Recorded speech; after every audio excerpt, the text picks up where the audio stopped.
Thank you. We'll now hear from our panelists. And first we'll hear from Leah Shakel.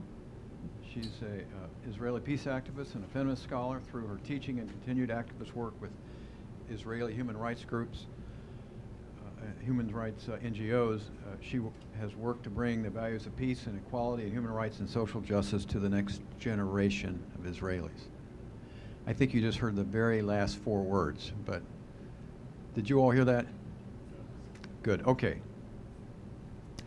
In 1988, she became Israel's first female member of the local religious council following a successful struggle that ended with a landmark Supreme Court decision. Thank you for coming.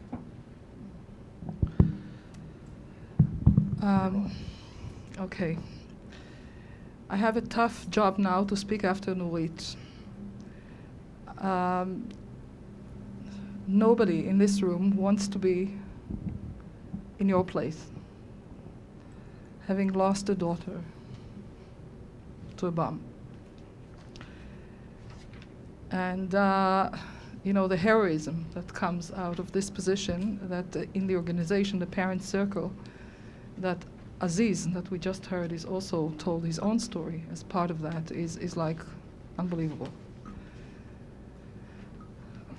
Having said that, I also must tell you that I will pick up on something that Nurit said, but I won't go into length of telling you what are the parts of what Nurit has told us that I do not agree with, okay? I'm not 100% where she is. Number one, I'm religious. I'm an Orthodox Jew. And I'm a Zionist. I'm an active Zionist. I went to live inside the Green Line in the Negev Desert because I believe that Zionism is the liberation movement of the Jewish people, and this is our home, and we don't have any other land, nor do the Palestinians. And this is where we start from. Okay, so my starting point is different. However, there's something very important that I pick up from Nurit's words. And of course, all the facts that she brought, everything is correct, and you know, the whole scandal of the textbooks and all of that is right. But note the difference between Nurit's speech, which was the keynote address of the Jewish group, and the other keynote speeches, the one that we heard yesterday and the one that we heard this morning. And Nurit, you say that you are not a religious Jew, but as we know from the tradition of modernity, many atheist Jews, non-religious Jews, secular Jews, anti-Jewish Jews, okay, many of them have preserved something very important from the Jewish tradition, and that is the tradition of self-criticism. This is a very important principle in Judaism, extremely important. Self-search, self-criticism. While others may choose to start by presenting our tradition by making a list of all the positive things in our tradition, we have the tendency of saying, hey, wait a minute. Yes, I understand it would be nice if I could say some nice things, and of course I could make an equally long list of positive things about my tradition, even nicer. That's not the point. Where do I stand in terms of my own conscience? I stand at a point where I am actively engaged in self-criticism of where my people is, of where my state of Israel is, of where my army is, of where my tradition is, of where my educational system is. I am very proud of that principle, and I have just experienced a very difficult moment of pride, you know, like with one of my eyes I say, oh, how horrible, how can she say those things in front of non-Jews, you know? It's a no-no. And my other eye is saying how proud I am that we have such wonderful Jews who can give us this wonderful example of forget the criticism. We deserve that criticism. We deserve to be punished. We know it. We know that this is evil. We know that this is terrible. And we don't care if this evil is lesser than Auschwitz. That's not the point, you know? That's not the point. The point is that this is evil in our own terms. And if it's evil, we have to spell it out. I think that this is a very Jewish principle. And it was applied by Nurit according to her own way of being an Israeli Jew. I apply it a little differently because I'm an Orthodox Israeli Jew, okay? I'm a Orthodox feminist and human rights activist, etc. So it is important to me to say that to you. Now, I don't know how many moments I've spent over that point, but I felt it was important to get that across. I am, for the past 36 years, okay, it started in 75, I'm very proud to say that the religious peace movement in Israel, the Jewish religious peace movement, as small as it is, started in 75 as an immediate response to the rise of the Gush Emunim, of the Bloc of the Faithful, of the settlers movement. It was an inner Jewish discussion. In other words, we said, this is horrible. They hijack religion and Torah, and they tell the whole world that this is the only interpretation of what the Torah is, inherit actively every inch of the land, and who cares who else lives there. This is horrible. We started in 75. Peace Now, the secular peace movement, started in 78, mind you. So we are 3 years older, because we were worried about Jews misreading and misteaching what Judaism is about. That's what we were worried about. And I can tell you frankly that during the 70s, our religious peace movement was not really in touch with Arabs. As you said, half a kilometer away, we were not in touch with them, really. They were invisible to us. We were engaged in the self-criticism of what Judaism is about, what is ethically permissible. How can we deal with the fact that originally the word peace, shalom in Hebrew, comes from the word something which is whole, wholesome. And it actually, originally, it really goes very well together with a sense of defense and security in building up walls and citadels and armies and fighting off everybody else and making sure that inside those walls everything is homogenized. This is what shalom is about. When the right-wingers quote that word, I don't know how many times a day it appears in the Jewish liturgy. You know, it's like it's the most often quoted word in Jewish liturgy all over, you know, during the day, during festivals, Shabbat, whenever. When right-wingers say that word, they have a case. They have a case. Because they go back to the literal meaning of that word in a world that knew nothing but homogeneity. You conquer, you subject, you homogenize. Everything else is excluded. Now, it is up to us to go into Jewish religion and say, wait a minute, there's tons of stuff in Jewish religion about self-search, okay, and self-criticism. There's tons of stuff in Jewish religion about the need for peace when you talk about peace between Jews and Jews, okay? About tolerance of difference inside the Jewish people, about debate and the importance of debate inside the Jewish people, about interpretation of texts and reinterpretations of texts, about protest theology. You cry against God and you say to God, you are terrible, you know. What have you done to me? I protest. Job, you know, his friends were telling him, you must be sinful. They ended up being sinful. God says to him in the end, you're not sinful, but shut up. Who are you? I'm God and you are human.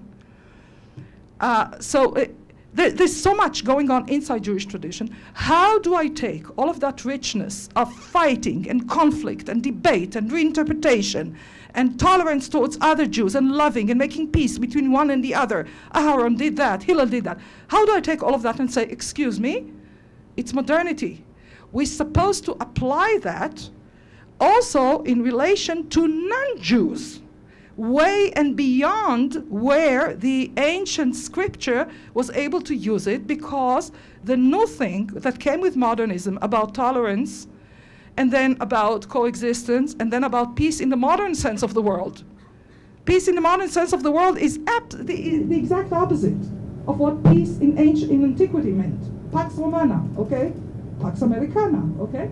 So that's a totally different thing.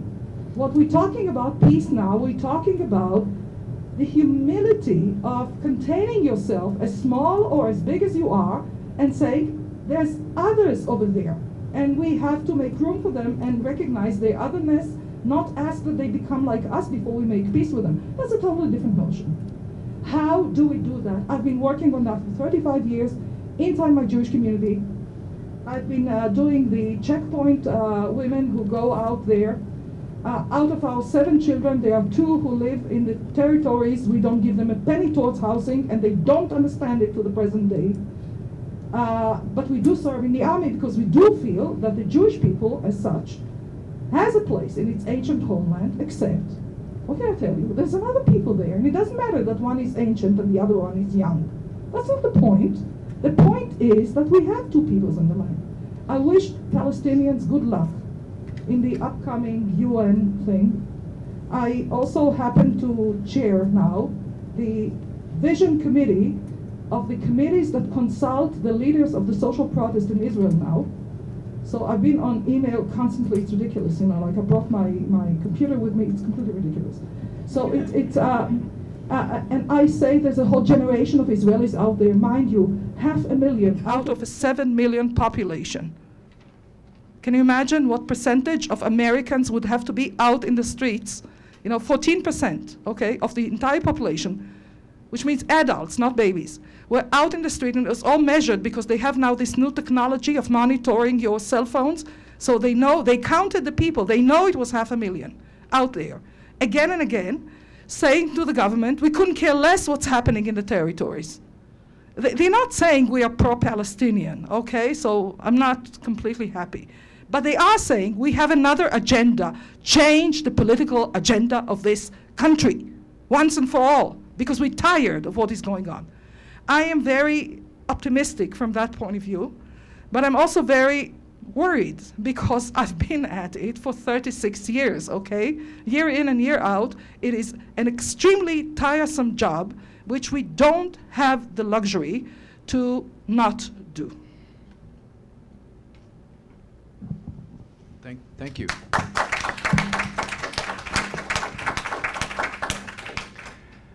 Thanks, and thank you, Leah. I also really didn't want to speak right after Nuit, so get a little time to breathe.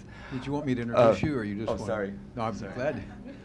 I think everybody here already knows you, but Rabbi Ascherman is the executive director of Rabbis for Human Rights, an organization that gives voice to the Jewish religious tradition of human rights for Israelis, Palestinians, and foreign workers alike.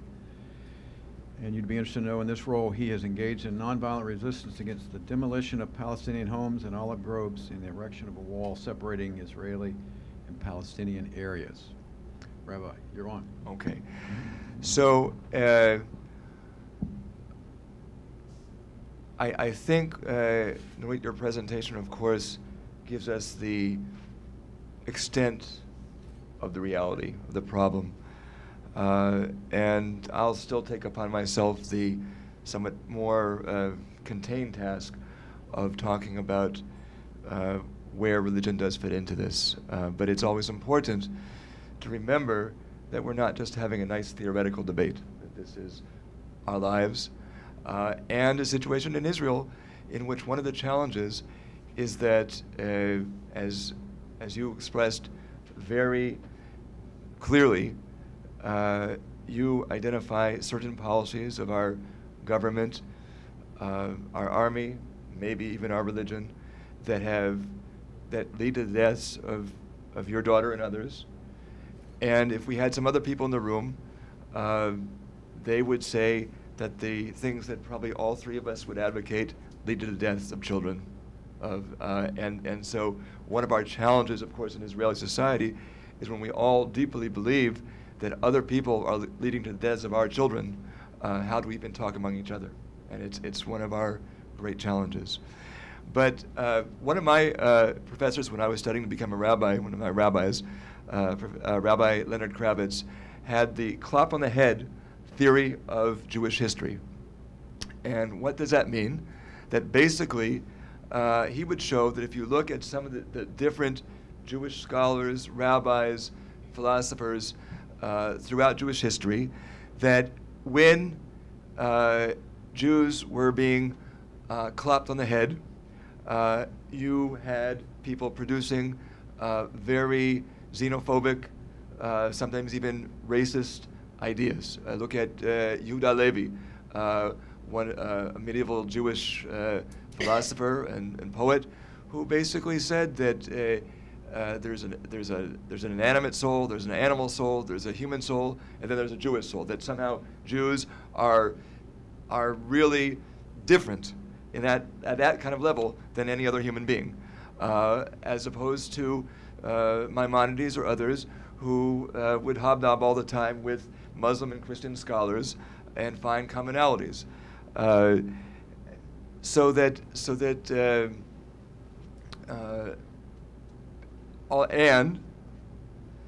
as I did indicate, gave a little bit away when I asked a question earlier, I wish I could say it was all just a function of history or circumstance or corruption of our tradition. But when I look at our Jewish tradition, from the Bible to the Talmud to any other Jewish source, the people who think very differently than any three of us would think can also quote chapter and verse and show that they've got their authentic sources. And where that leaves me, when I look at a reality in which we all passionately believe that someone advocating something different than us is leading to the deaths of children, and when I look at the reality in which everything that I passionately believe and can find and it can explain why I get to that position from my tradition, from my faith, and I know that somebody else can be equally passionate and be equally authentic in that sense, what I'm left with is a struggle for the soul of my tradition, my religion, my people. And my message always is, whether first and foremost to my fellow Jews, but I think it's also relevant to most faith traditions, is when we say, my religion, I would do something different, but my God says, my tradition says, I'm only a vessel, and I can only do what God or my tradition says, that's a cop-out. One example in one of the books that we produced is the proverbial goring ox. You look in the Talmud, in the first section, the earliest section of the Talmud, the Mishnah, and there is something which, there's no other way of putting it, it's discriminatory, if not outright racist. If you have an ox of a non-Jew that gores the ox of a Jew, or if it's the other way around, the penalties are totally different. The non-Jew has to pay to the Jew much more than if it's the other way around. The next layer of rabbinic commentary in the Gemara was also disturbed by this. But they came with an explanation. They said it's because the non-Jews of our time don't observe what we call the 7 Noahide commandments. We do not believe that every non-Jew has to be Jewish. We do not believe that every non-Jew has to observe all of the many, many, many commandments that are incumbent upon Jews. But we say there's something like natural law. There's 7 basic things that you've got to do, you've got to believe. And because they're not doing that, they found a way of justifying what was disturbing to them in the earlier sources. Then comes along a guy by the name of Meiri in the Middle Ages, and he turns it all on his head. He doesn't say they were racist, they didn't know what they were talking about, they were inauthentic, but he uses what they said to turn it on his head. He says, all right, maybe back then the people around us were not observing these commandments, but today people are. So by the very logic that we found in those earlier sources, today we have to change all the conclusions.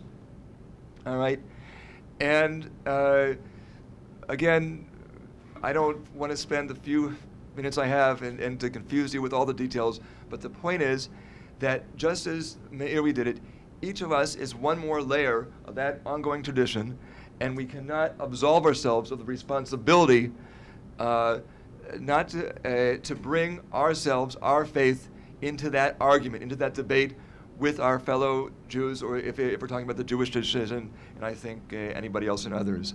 I think that when I look at our reality in the entire Jewish world, and we are, as already been said, a tradition that loves debate, loves to argue, of all the arguments and debates that we have in our Jewish tradition, the one that is most central to me, and the one that's most prominent, and the one that determines how we come down on almost everything else, is between those in our tradition who say that all the wonderful things that we have in our Jewish tradition, what we call bein adam lechavero, how we treat our fellow human beings, are only for how we treat our fellow Jews, maybe not even all Jews, only our own insular community within the wider Jewish community. And those of us, when we read in those very first verses of Genesis that all human beings are created in God's image, note it doesn't say just Jews, it does not just say the rich, and it makes a point of saying men and women. And where you come down on that will influence how you see everything else. Because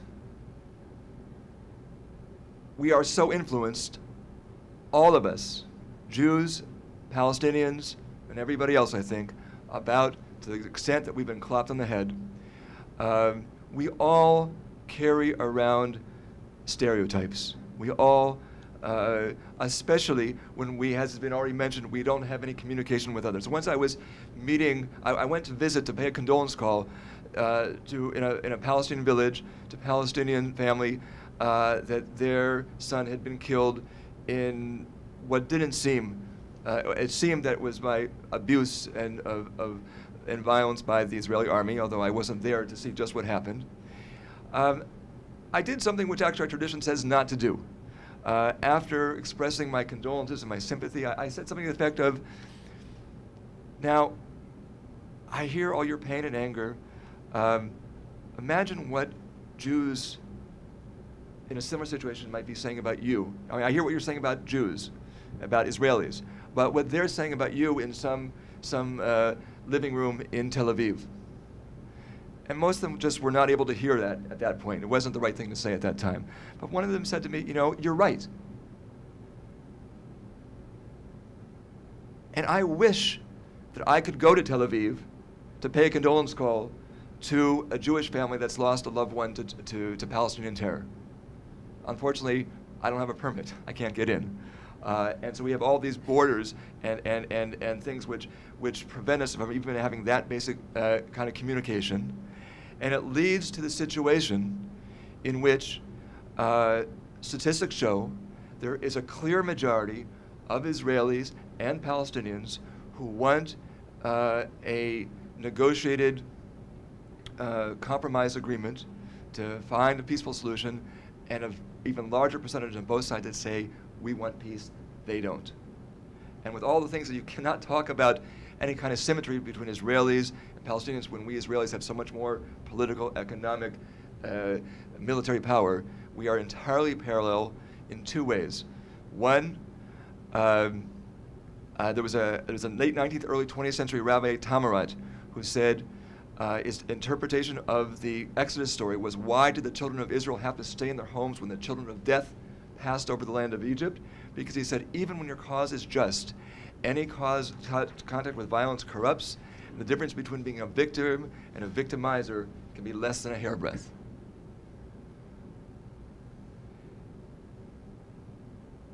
We are all so convinced of our victimhood that we get furious when anyone says that we are a victimizer, not realizing we can be a victim and a victimizer at the same time. And we are parallel that we all think that we want peace, they don't. And so, yes, I'm also now kind of moving from the religious narrative to the nationalist narrative, but given that reality, I often think that of all the things, and I could tell you about all the human rights successes and victories that we've had, all the times where I think we've righted some wrongs, but sometimes I think that the most important thing that I do, that we do, is simply being physically in contact and breaking down stereotypes. I don't know how many times when I've gone to rebuild a demolished home, that Palestinian parents have insisted that their children come out and meet with us. And like deja vu, the same conversation. Our 10-year-old son has just seen his home demolished in front of his eyes. He's just seen his parents humiliated in front of his eyes. What do we tell our 10-year-old child when he says, I want to go up and be a terrorist? We want him to know that not every Israeli comes with guns to demolish our homes, that there are Israelis who come to stand shoulder to shoulder with us to rebuild our homes. When I correctly also think, and unfortunately we know, that in addition to all the terrible images of Palestinians and Arabs in Israeli textbooks, there are some not so wonderful things in many Palestinian textbooks as well. But when I think about that, what am I going to do about it? If I understand that there's no chance for peace as long as we teach these things about each other, then the best thing that I can do is to be physically there and to break down some of those stereotypes. And there is an irony here, because only I, as an Israeli, particularly a religious Israeli, because it is true the most deeply held stereotypes about Israelis among Palestinians are about religious Israelis, only we can by our presence, by our actions, by our deeds, break down those stereotypes, empowering Palestinian peacemakers to be heard by their own people. That Palestinian on the street that says, I don't believe there's any Israelis, particularly religious Israelis, that I can have any vision that we could ever live with together. Only Palestinians can empower us, to be heard by our fellow Israelis. And so we're dependent on each other. There has to be this coalition of hope, because it's the only way we're going to move to a better future. Can I take one more minute? I could tell a million stories like this, but I'll just tell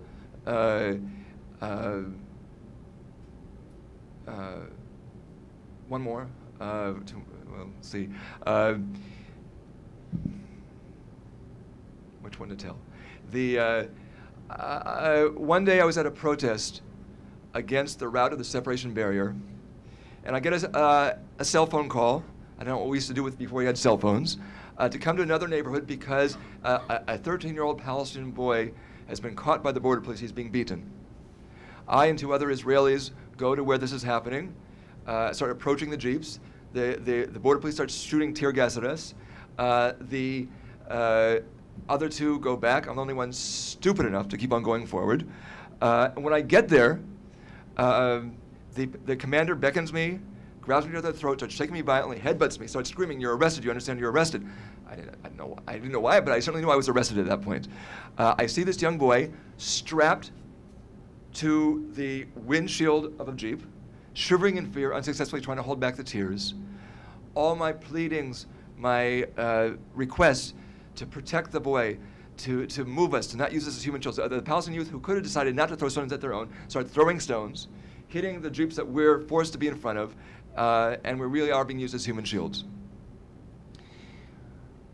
Now, who knows what psychological trauma that young boy is going to have for the rest of his life? Being strapped to a Jeep, stones are being thrown, and he's there. But when he gave an affidavit to our fellow human rights organization, B'Tselem, after describing all the horrific things that happened to him, he said, and then a tall Jewish man in a kippah came to my rescue and told me not to be afraid. If there's a way out of this, and I often ask myself, because Israel is a relatively democracy, and I can write the op-ed pieces, and I can go to court and do all these things, why go get beat up? But if you really want to start breaking stereotypes, you've got to be in the trenches together.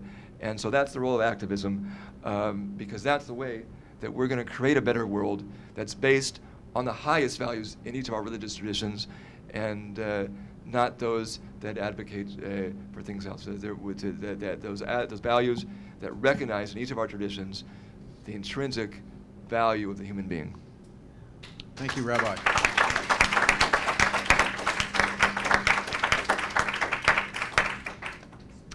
Okay, ladies and gentlemen, we're going to open the floor up now to you. And where's the traveling microphone? Oh, it's that one. In the back? Yes, the question in the back.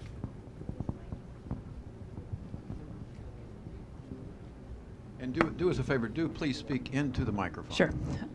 Thank you for that. I mean, to say that I learned something just now would be an understatement. That was absolutely fascinating. I have a question, as someone asked me about whether my comments about Islam were objectively what everybody would say about Islam. I'm curious if you would be able to say that for all Jewish people, the identity of Israel or the existence of Israel is inextricably linked from their religious identity. I'm curious about that fact.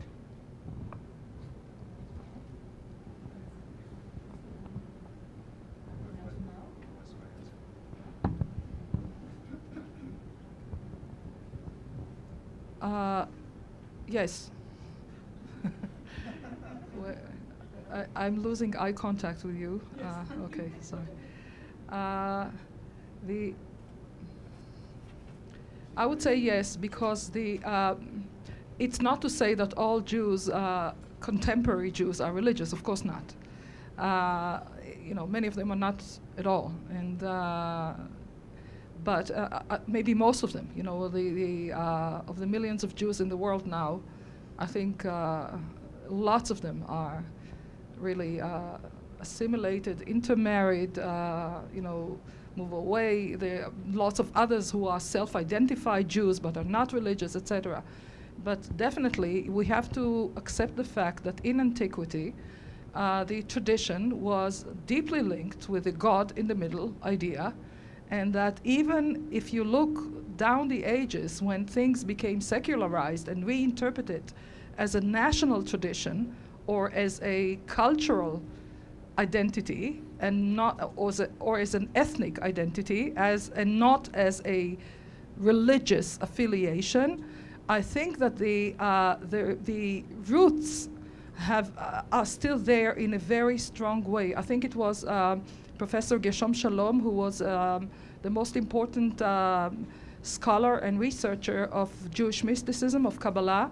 He was the one, he was not observant himself, but he was deeply engaged in teaching the scholarly world who loved Jewish philosophers and looked down upon mysticism as something very primitive and unworthy of academic research. So he was dealing, in fact, in life with the most gruesome materials. And so he told his fellow researchers that he does not believe, when he talked about the revival of the Jewish of the Hebrew language, with the coming back of the Jewish people to the land of Israel, etc., with the establishment of the Hebrew University on Mount Scopus in Jerusalem, he was telling everybody, I cannot believe that God will remain silent in the language in which he created the world. So it's a very ironic way to say. It's like the story they tell about Niels Bohr, that he had a horseshoe on his door, and they asked him, you, Niels Bohr, how come you have a horseshoe? He said, well, I heard it helps even people who don't believe in it. You know what I mean? There's something very deep in the cultural and national identity of people, which links it to religious and also the place of the land of Israel. That's part of it. It's very central to the Jewish psyche.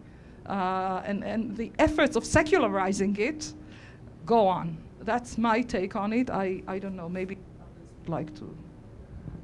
I'll just say in one word, I mean, we could take time and talk about all the religious roots of Zionism, of all the, we prayed 3 times a day for 2,000 years, every day, a traditional Jew to go back to their homeland and everything like this. It's all very much there. And of course, it's so difficult to separate out between religion and nationalism, and as you pointed out earlier. And of course, there are many Jews who are anti-Zionist and who reject all of this. But one interesting fact is that the founder of political Zionism, Theodor Herzl, was not wedded to, he was interested in a solution to anti-Semitism which would include a Jewish state. It did not, as he was concerned, as far as he was concerned, did not have to be in the land of Israel. What I understand, well, people, all right, we're already debating this again, but, all right. Well, I think he changed, but the point is, but it was very clear his constituency, this we'll agree on, I think at least, would not accept anything else. And so even if he was willing to entertain other ideas, very quickly those went off the agenda because the Amcha, the average Jew, would not think about anything other than the land of Israel. Okay.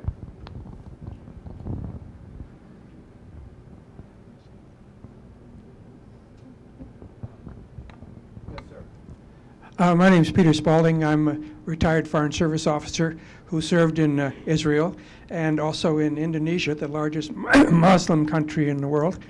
And when I was in Israel, I became a devotee of Martin Buber. And Martin Buber had a lot to say about Arab-Jewish relationships. And he is so quotable, you know, I have a whole list of his quotes, which I, now in my late 70s, don't remember. But one thing he said, you have to look into the soul of the stranger and make his soul yours. But I'm wondering, does Martin Buber still have a voice? I remember a professor I met in Tel Aviv when I was expounding on Martin Buber said, if we believed in Martin Buber, we'd been cast into the sea long ago. I'm just wondering, from your perspectives, is Martin Buber still a voice? When I meet young Jewish students, I say, oh, are you still reading Martin Buber? And they give me a blank look. I hope his voice is still heard. Rabbi, do you have a word?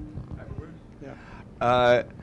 Even when he was alive, he was kind of relegated to like what was considered a minor department at the university, because even at the time, many people in Israel did not really want to hear that message. I think there is a group of Israelis for whom, like for you, he's been an inspiration. And I think you're correct that he and many other people who I find very inspiring are not even known. Of course, one of our projects is to do a kind of a Talmudic-style commentary on Israel's Declaration of Independence, because even our Declaration of Independence, which has a vision in it of equality and these kinds of things, most Israelis have no idea what's in there. And around our 50th anniversary, there was not just the total fringe Looney Tunes, but some more serious people that said we have to retroactively have a new Declaration of Independence because this one doesn't represent us, everything.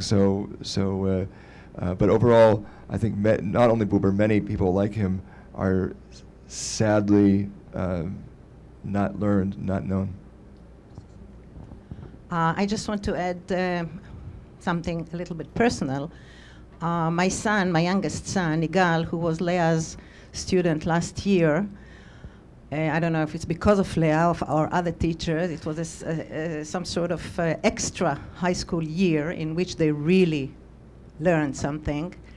His Facebook is full of Martin Buber quotes, and I know that him and his friends are exchanging Martin Buber books. And he came to check my library to see what I had and added some to this. So maybe this is a ray of hope. To add my 2 pence, first of all, Rabbi Arik's wife was also my student 35 years ago. Okay. Okay. She was in high school. I saw a graffiti in Tel Aviv that says Martin Buber was right. And that was the exact format of all the racist graffitis that we see. Kahana Tzadak. You know, Kahana was the racist American-born rabbi who actually advocated violence against Arabs. So I like that. It was in Tel Aviv, and I really liked that, and I took a photograph of that.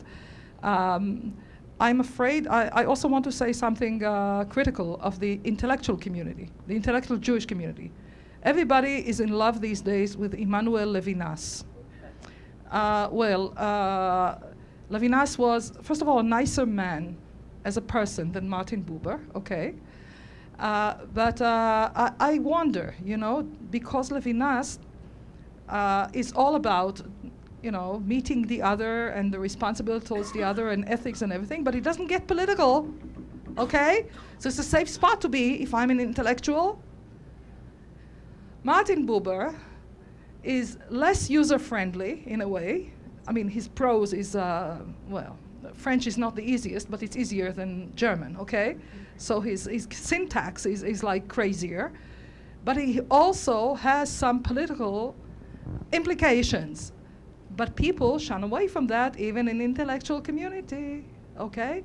So small wonder that the younger generation, even those who love reading books, they would walk about with a Levinas, 9 Talmud or something, but they would not walk around with Martin Buber unless they have political. Yes, sir. Back.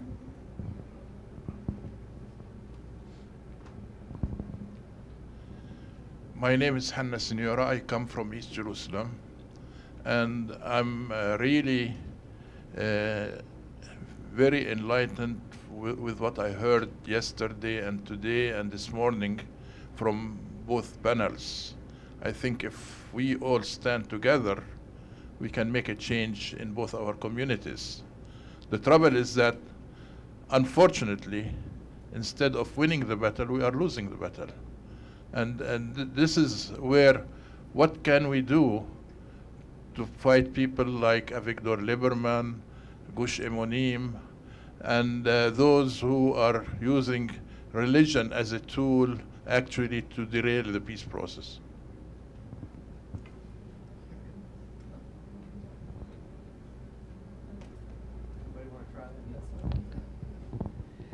My ray of hope is what happened this summer in Israel. And as Nurit correctly pointed out, it was at least partially inspired by the what happened in several Arab countries over the past year. So maybe we are looking at a more pragmatic generation. It's disappointing on the one hand because they don't really want to discuss the ideology of in the same way that our generation did.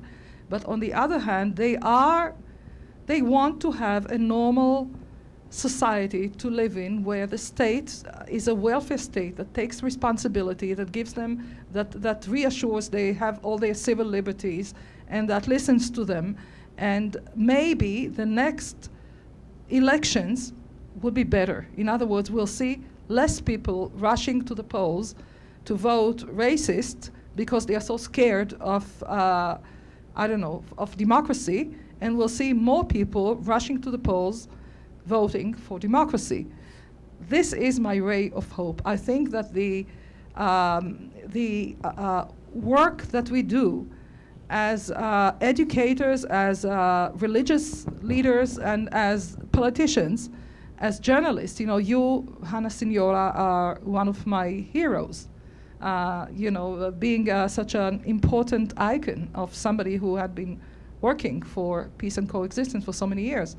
So maybe one of the things that we need to do is to make sure that the issue of peace and human rights and coexistence of the two peoples must go hand in hand with the issues of social justice, and because if we separate the two arenas of activity, we lose a lot of people. If we bring them together, as complicated as it is, we may actually tip the pole towards more, the critical mass that we need in order to make the peace agenda, the winning agenda, maybe can happen only if we link it with the issues of social justice. This is where I bet, okay, that's where I put my heart and money and soul and work on working on those two issues together. We cannot give in. There's no way we can give in. No matter how many Liebermans deter us, never give in.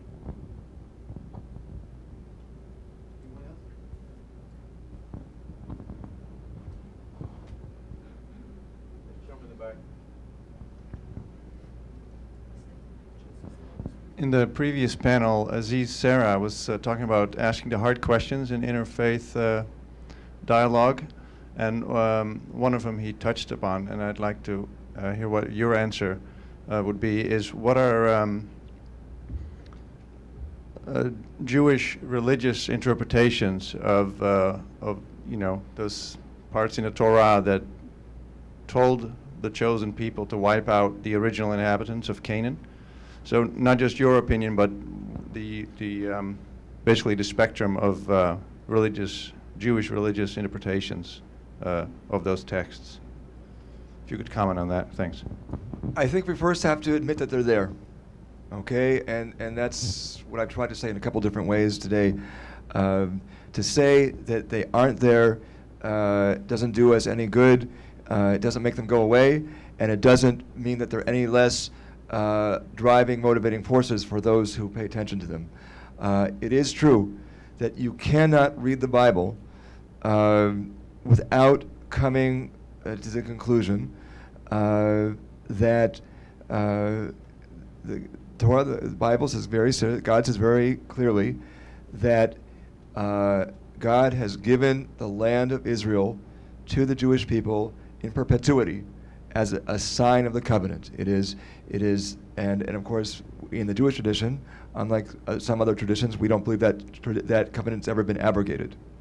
And so those who take a different position than I think any of the three of us would say that it would be sinful. It would be sinful when we have the land of Israel in our hands to give up it in any way, that it is our obligation to redeem it and to hold on to it by any means possible. Okay? That's very clear. And I would offer two thoughts about another way of looking at this. And again, it doesn't mean that that other position isn't real. The first is that same biblical theology, which says that God is giving us the land in perpetuity, also makes it very clear that the amount of that land that we will be holding on to at any point in history can expand or contract according to our behavior. The land actually is seen as a living entity in the Bible that has feelings and will reject, will spit out, will vomit out anybody who does evil upon it, who will shed blood upon it, including the Jews. That's made very clear. Now, again, then we would get into a debate, internal debate, about what's moral and what's immoral and what's the right thing to do and what would cause the land to act toward us in one way or another. But one could offer the possibility that there's a paradox here, that the very actions taken on, needed to hold on to the entire land of Israel, are the very ones which make us morally unfit to do so. And again, I don't have a particular position on where the border should be, or a 1 or a 2 or a 10 state solution, or any of these kinds of things. But I do think that morality, that if we're going to look at some of these biblical promises, let's look at the whole picture. Let's not look at just part of them. And I often think that we spend so much time, Jews, Muslims, certainly, maybe a little bit less so Christians, but certainly Jews and Muslims, fighting over this physical inheritance of the land that we all believe that has been bequeathed to us. If we would spend half as much time fighting over to be meritorious, to be worthy of you mentioned earlier what that story about Abraham and hospitality, and that exact same story is also in our Jewish tradition in the Midrash. And if we would fight half as much to be worthy of the Abraham, to be the spiritual inheritors of Abraham, who, when he had a conflict with his nephew Lot, bent over backwards to find compromise. If we would do those things, instead of just fighting over the land, we'd be in a better position, and all those things are in our tradition as well. Finally, you don't have to take it from anyone in this panel. In a halakhic ruling that many of his supporters would rather forget, a major figure in Israel, Rabbi Ovadia Yosef, issued a ruling saying that as holy as the land of Israel is, as important as the land of Israel is, and as maybe as dangerous as if anyone ever says to you, Judaism says, a big red warning light should go off in your head. It's not so simple. But he says, as important as it is, human life is more important. If there's anything that we can say Judaism says about, I'm just giving that warning, the closest thing that would come to that would be the value of, intrinsic value of every human life created in God's image. And therefore, Ovadia Yosef said, as painful as it is, if we can prevent bloodshed by territorial compromise, he would say it's a no-brainer. He himself today would say, probably, that it won't prevent bloodshed, and therefore he gets himself out of the conundrum that he put himself in. But anyone who believes that one can prevent bloodshed by compromise, by dialogue, by trying to respect the other, to respect human rights, to achieve peace, then without in any way denying the undeniable central position of the land of Israel in Jewish tradition, starting from the Bible, one might get to a position where there could be some kind of an attempt to find a way of living together. Can I add to that a little bit? Just to answer your question more directly. First of all, the Bible itself gives a whole list of places where the Canaanites have not been killed. And in other words, the people of Israel stepped in with that commandment in mind, and for practical reasons, they never really carried it out to the letter entirely. They did part of the job. They slaughtered a lot of people, but they did not slaughter all of them. And the Bible has to account for that. Then you move down the ages and you see the same process that Rabbi Ascherman described when he talked before about the ox. Okay, it's the same process. By the Second Commonwealth already, they were saying that who knows who those peoples are, because the Assyrian kingdom had this policy, like Stalin, okay, moving whole populations from side to side. Everything got mixed up. You don't know who is who anymore, and forget about it. It says in the Bible to kill every Canaanite. We don't know who is who anymore, finished. What about the Moabite? Oh, forget it. They said just the men, not the women, because we have the story of Ruth, who became the grandparent of our King David. So they have all those little tricks of telling you why you cannot read the scripture literally. I loved it when Obama, in his famous Cairo speech, when he wanted to quote from Jewish sources, he did not quote from the Bible, because he knew he had apparently good counselors. I don't know, maybe they're in the room here hiding. But somebody really, he knew enough to know that when he says the Bible, he means the Christian Bible. When he needs to quote Judaism, he doesn't quote the Bible. He quoted the Talmud. And he knew very well why he was doing that, because otherwise it would have not made sense to Jews. You know, the mainstream of Judaism, you don't go back to a literal reading of the scripture. You stand upon the shoulders of generations and generations of interpretation, in which sense I think that the Islam, with its vast tradition of ijtihad, is really a kin tradition that I think we need to do a lot of it together in interfaith groups. I'm involved in some, and I think that it's fascinating. You know, if it's possible for scholars in both religions to indulge in mutual reinterpretation of text, that's absolutely, that goes in the right direction of bringing peace between the community. This gentleman here, up front.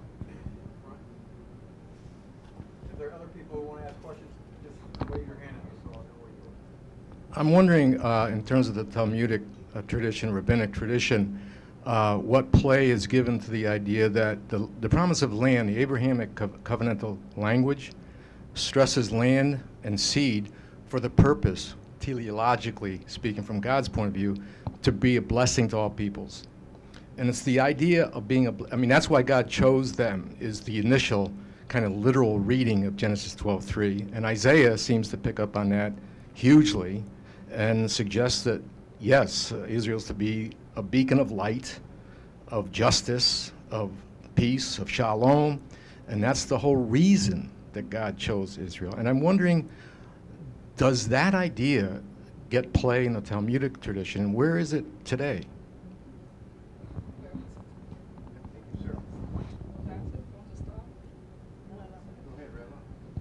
I often open some of my talks by quoting just that we're the promise that God makes to our ancestors so many times in the book of Genesis, through you shall all the families of the world be blessed.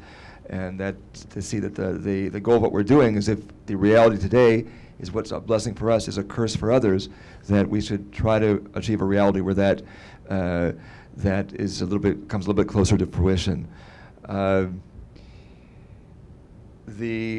we just saw also, I guess it was maybe 2 weeks ago, in our weekly cycle of Torah readings, where we're taught that if you observe the things I'm telling you to do, everyone around you is going to say, "What a great religion! What a great God! What a great people!" And that gets to something which you do find in the later rabbinic tradition of Kiddush Hashem and Hilul Hashem. In other words, for better or worse, and I remember growing up as a kid in America and not always being happy that whatever Israel was doing, someone would come to me to say, "What are your people doing?" You know, as if I was responsible for everything. But the fact is, there is that idea that that what we do can either sanctify or disgrace God's name. I think that there are two problems, and separate problems here. One is an age-old problem. The other one is a modern problem.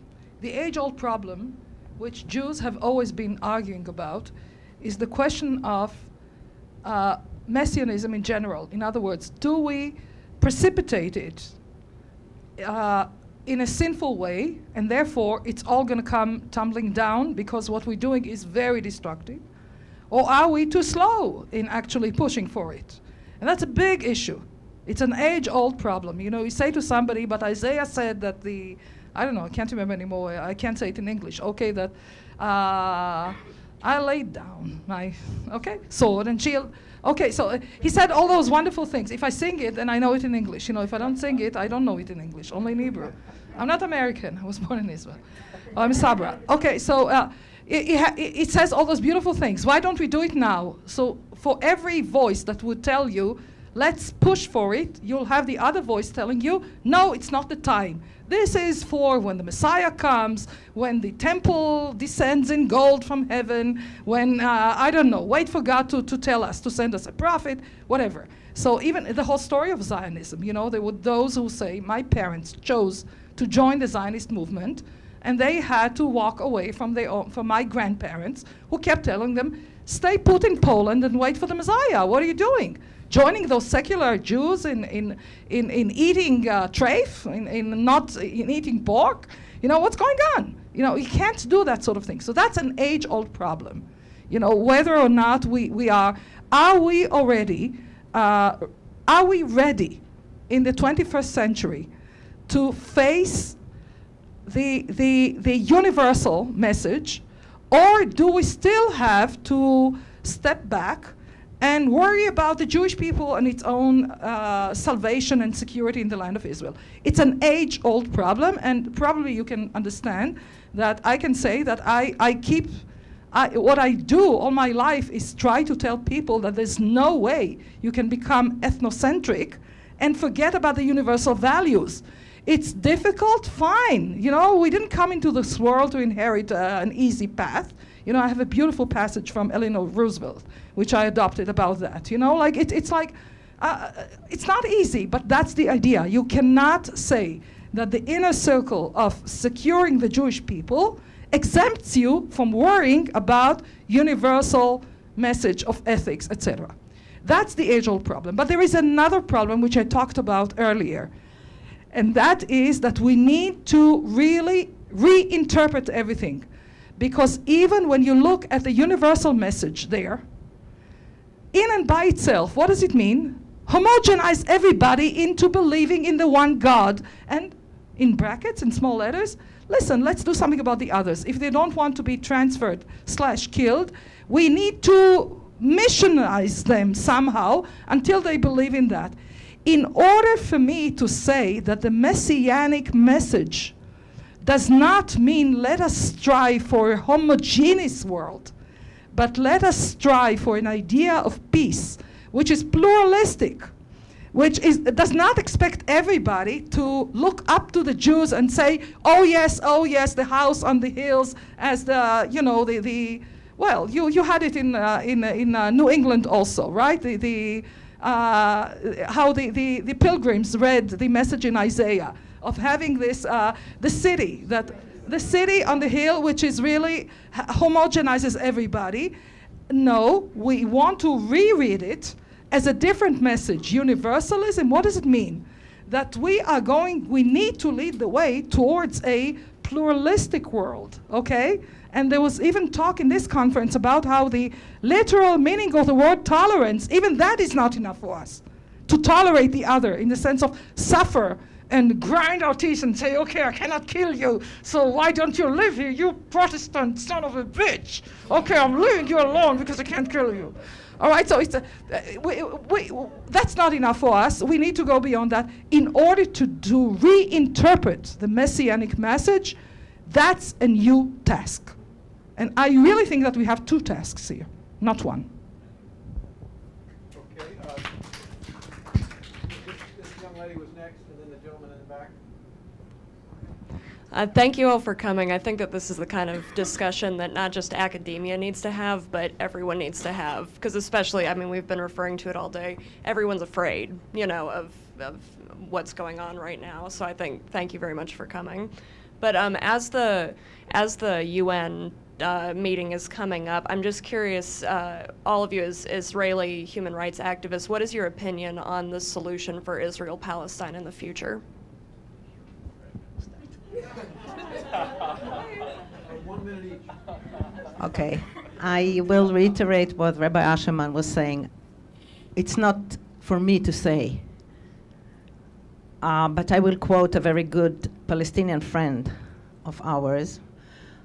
His name is Bassam Aramin, and he's co-founder of Combatants for Peace, and a very religious person also. He always says, give me 1 state, 2 states, 5 states, 10 states, get out of my throat. And of course, my ideal would be to have 1 state for all the citizens that takes care of the citizens. As it is today, the state of Israel does not belong to its citizens. It belongs to the Jewish people. Every Jew who lives in America can come and buy a house and land and receive citizenship on the spot.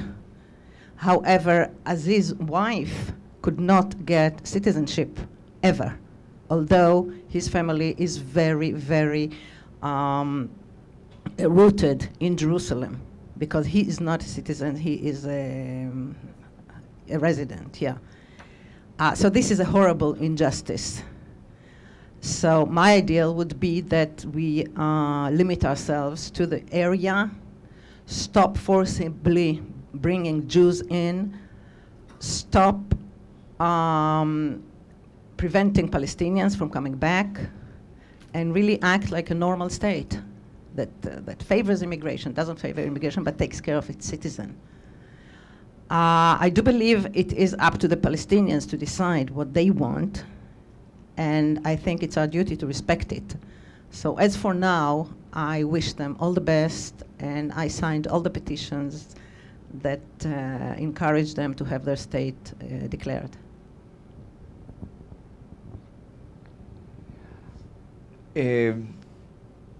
I used to say only half facetiously that we should all live on the moon together as long as it was a joint decision. I really do believe in process. I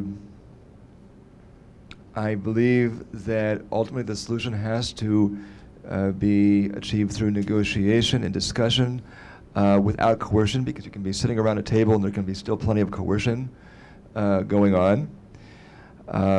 And kind of anything that would come out of that process, I more or less would be willing to accept.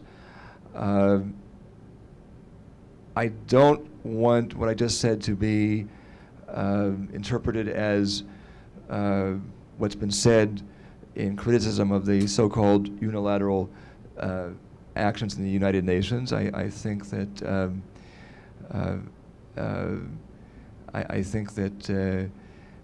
In fact, I personally have, I'm speaking again for myself, not for Rabbis Human Rights, not for anybody else, but I find it irony that the reason that the Palestinians are coming to the United Nations today is because of a promise by the quartet that something would happen in 2011, and now we have at least one member of the quartet promising to veto that promise that they made. But ultimately, what is way more important to me than any particular outcome is process. My Zionism, in terms of my Zionism, there's three things which are important to me. That the Jewish people should be physically, culturally, and spiritually safe in our homeland and be able to thrive. And I'm prepared for any one of a plethora of possible solutions that would allow that to happen. And needless to say, I can't ask anything for myself that I'm not prepared to grant to others as well. I support the two-state solution. I would love to see two nation states living in peace, joining hands in economic development, water resources, etc. And each state as a full democracy, a nation state that grants not only individual rights to individual citizens, but in addition also the rights of a national minority to its national minorities. This is my dream. Thank you. We have time for one brief question. Gentleman in the back.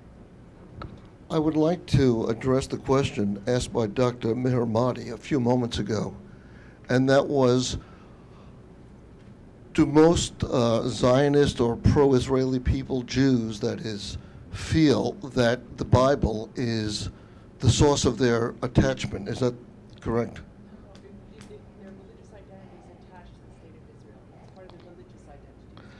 Yes.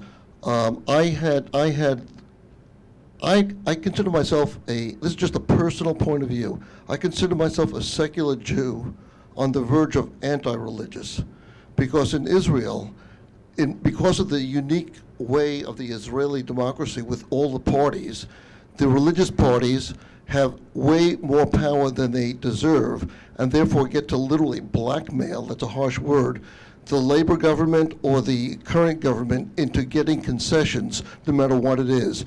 Therefore, they get very cheap land on the West Bank in what some people would consider occupied territory at the bidding of the government. Another problem is that there's literally 20 or 18 or 16 or 22 families that control Israel. Everybody in Israel, secular, agrees on that. Who they are, I'm not sure, but that's part of the problem. It's a matter of capitalism, and I'm not here to grind an axe. It's a matter of monopoly capitalism, and that's why you had hundreds of thousands of Israeli secular Jews in the streets in August. My wife and I were part of that, very proud to be part of that, in the streets, because you had mentioned, I don't know your name in the middle there, but you had mentioned that I or any Jew could go to Israel and buy an apartment. Israelis can't even buy an apartment. My relatives who are scholars and have master's degrees and computer scientists can't afford to buy an apartment. Even though they've been in the military, they've served in the military, they can't afford it because it's too expensive. There's too much wealth controlled by too few people. And this is the lesson, I think, that we all learned from the Arab Spring. The Arabs have finally figured out that their enemy is not really the Zionists, the Jews, or the Israelis, but their own leaders who've been hoarding all the money and keeping them down, and they're throwing this off. I don't know how it's going to wind up, but I hope it turns out to be a true people's power movement. Can I relate to that, please, Chairman? Can I? Oh. No, we're done. That's all the questions. Now we can wrap up. Okay. Wrap up time. Okay. Answer the question and wrap up. All right. I'd like to refer to each of your 2 points, and I beg to differ a little bit. I wrote extensively on the fact that the religious parties could not just blackmail the secular Israeli Jews who are much stronger economically. That is a very simplistic way of looking at it. The reason why they do that, they succeed at that, is because there must be something in the deep psyche of secular Israelis that gives in. And I'm sorry to say, I repeat my previous point, that look, there's my articles, I'm not the only researcher who's looked into that. The majority of Israeli Jews really, unfortunately, think that those religious people are a gem. You see, it's we hate them and we fight them when we can. But when it comes to the question of who is really Jewish, when it comes to the question of who is really will save us, will really be there in 5 generations from now as a Jew, we cannot really deny the fact that we have a lot of respect for those black hats. This is very unfortunate. I'm not trying to tell you that I support that logic. I'm saying that the research shows that there is so much support of religious parties, politics, on the part of the regular Israelis who are not religious, but they're not secular. You define yourself as a person with principles of secularism. This is what I understood. Most Israelis don't have those principles of secularism. They are not religious. That's it. But actually, when I think of it, religious people are more serious Jews than I am. This is very unfortunate. So I think that this is a more sophisticated and probably less easy explanation of what goes on in Israel and how come the religious have so much political power. It's not because everybody else is so stupid. It's because everybody else has notions about their own identities as Israelis, which are unfortunate, I think. I mean, it's not a good thing, but this is it. As far as your second point is concerned, I would go beyond what you're saying. There is no way that Israel can be an OECD country in the middle of an impoverished Middle East.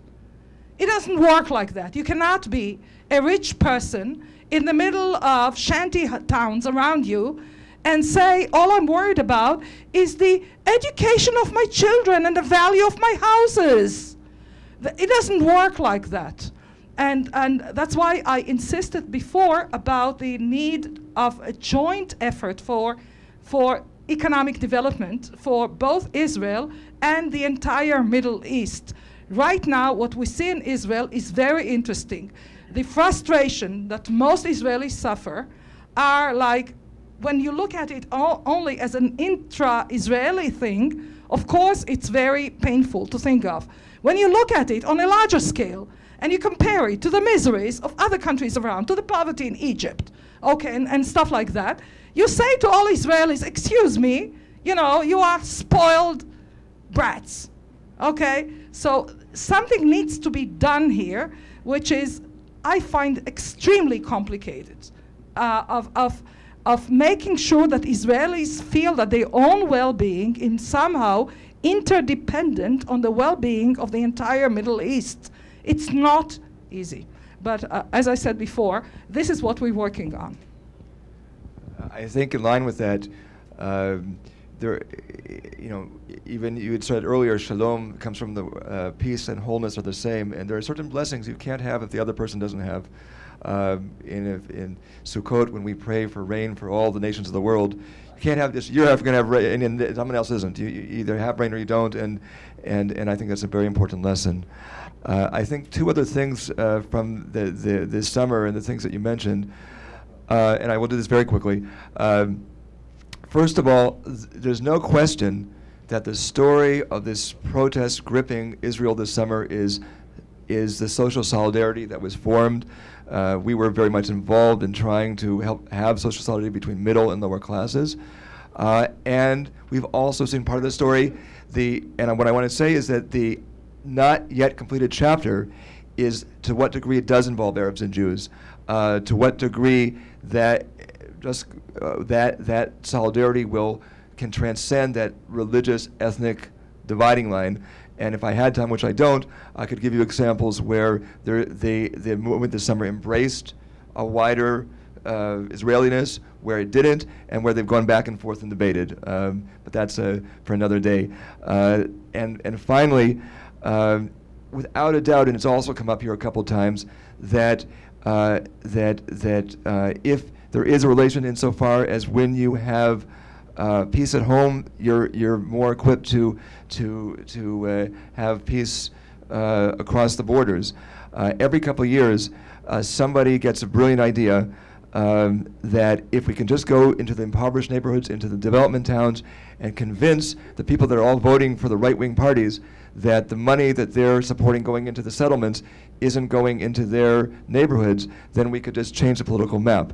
The challenge is that many of these people, it rings false, kind of like the politician that comes by just before election time, and it's only going to work. There's something there, but it will only work if, starting with this idea that we're all created in God's image, also those of us Israelis who are very concerned about Palestinians, don't forget to be genuinely concerned about our fellow Israelis as well.